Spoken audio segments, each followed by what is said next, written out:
Welcome to Biomass Magazine's top headlines from the past week. I'm your host, Jill Nelson.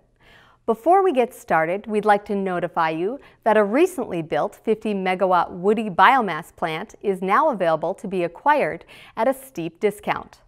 The plant is located in Lufkin, Texas, and features a General Electric turbine, vibrating grate technology, and a Detroit Roto-Stoker FSE boiler.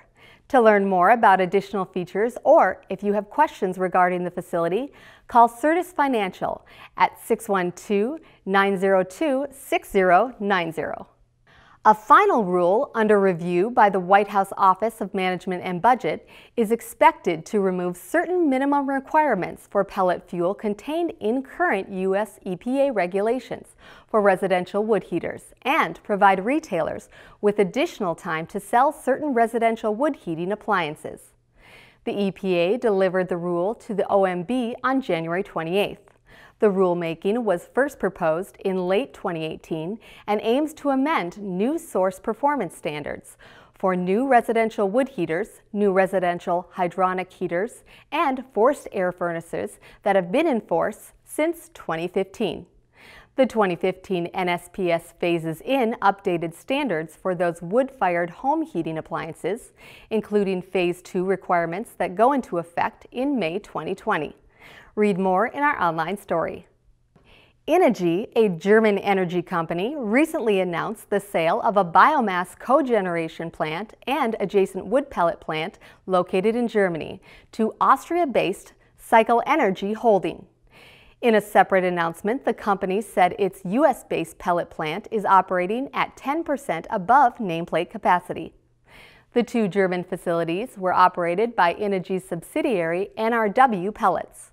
The company said the change of ownership took place on January 27th.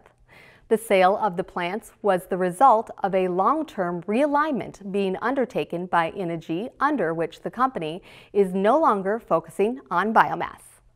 The U.S. Court of Appeals for the 10th Circuit on January 24th issued an order vacating 3 small refinery exemptions previously approved by the U.S. EPA. The court rulings stems from a 2018 challenge brought against the EPA by the Renewable Fuels Association, the National Corn Growers Association, the American Coalition for Ethanol, and National Farmers Union. Among other findings, the court held that the EPA cannot extend exemptions to any small refineries whose earlier temporary exemptions had lapsed.